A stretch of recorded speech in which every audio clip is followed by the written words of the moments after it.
وشنو گپتا کر کے کوئی خبیث ہے، اس نے کیا کیا کہ میرے خواجہ کو چھیڑ دیا.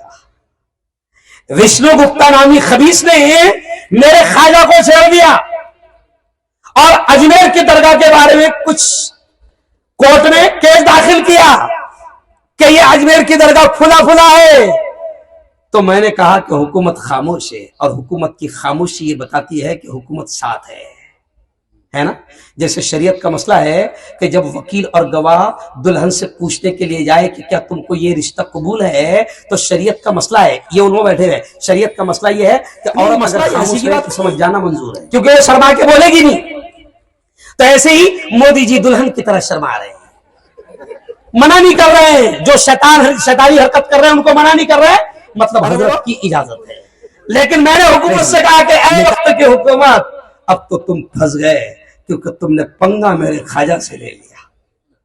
نہیں سمجھا؟ کیا کیا تم نے؟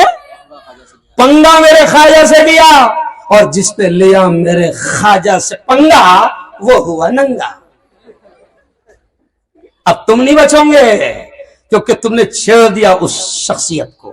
ارے جے پال بھی ان کے قدموں میں آ کر گر گیا. اس وقت کے بادشاہ نے تیرے سے بھی مضبوط بادشاہ تھا، وہ نہیں سمجھا. وہ بادشاہ بھی میرے خواجہ سے جب دشمنی لیا اور پانی رکوا دیا، تو تاریخ کہتی ہے کہ میرے خواجہ نے کہا اچھا تو پانی نہیں دیتا. میرے خواجہ نے کہا او ساگر پورا ادھر انا ساگر آ گیا. میرے خواجہ کے عاشقوں کے اونٹ جب بیٹھ گئے تو اس وقت کی حکومت نے اٹھانا چاہا میرے خواجہ کے اونٹوں کو. سمجھ رہے آپ؟ نہیں اٹھے. سمجھ رہے آپ؟ حکومت تھک گئی. تو میں نے ایک جملہ کہا تھا کہ جب میرے خواجہ کے بٹھائے ہوئے اونٹوں کو حکومت نے اٹھا سکی تو ہم تو خواجہ کے بسائے ہوئے. نہیں سمجھا؟ میرے خواجہ کے بٹھائے ہوئے اونٹوں کو حکومت نے اٹھا سکی تو ہم تو خواجہ کے. ارے بولو نا یار. ہاں نا. سب اپنے اپنے صوبے کے ہیں چیف منسٹر، سب اپنے اپنے صوبے کے، کیونکہ ہر صوبے میں اللہ والے لیٹے ہوئے. سورت میں حضرت خواجہ دانا رحمت اللہ نے لیٹے ہوئے، وہ سورت کے چیف منسٹر ہیں. تو قوال نے کیا کہا، شاعر نے کیا کہا، سب اپنے اپنے صوبے کے ہیں چیف منسٹر، اجمیر میں رہتا ہے ان کا پرائم منسٹر. سمجھ جا. تو خواجہ سے پنگا لے کر باولے چالے کر لیے. جے پال بھی قدموں میں آ گیا تھا. تو وہ شعر سنو، وہ جو میں اکثر کہتا ہوں، اسی پر ختم کر کے پھر میں دعا کروں گا. تو اب وہ قوالی کا جو میرا مشہور شعر ہے آج وہ اور تازہ ہو گیا، کیونکہ ابھی مدعا تازہ ہے نا. تو اب دیکھیے قوال کیا کہتا ہے.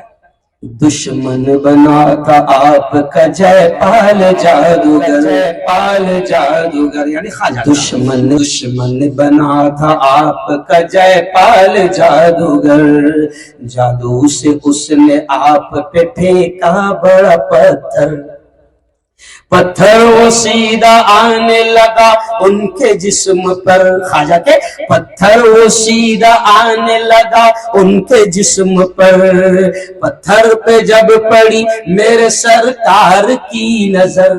تو فرمایا خواجہ نے کیا کہا پتھر کو دیکھ کر، رک جانا تو وہیں پہ جو جادو بلا کا ہے، رک جانا تو وہیں پہ جو جادو بلا کا ہے، گر جانا مجھ پہ بھیجا ہوا گھر خدا کا ہے. خواجہ معین الدین نے پتھر سے جب کہا، خواجہ معین الدین نے پتھر سے پتھر رک گیا. یہ تو اللہ کا کرم ہے، میرے مولا کا کرم ہے. تو بڑے پیارے اشعار ہیں. تو جے پال بھی اس وقت کا جے پال قدموں میں آیا تھا. ہمیں یقین ہے آج کا جے پال بھی قدموں میں آئے گا. کہو انشاءاللہ آج کا جے پال بھی. ارے بولو نا یار، ڈرتے کس سے رے؟ ڈرتے ہم سے وہ کس سے؟ زور سے بولو. اللہ سے. بہت پیارا آج پروگرام ہوا، بڑا موڈ میں مجھے لا دیے حذیفہ صاحب. سمجھ رہے آپ؟ چلیے اب درود شریف پڑھ لیجیے.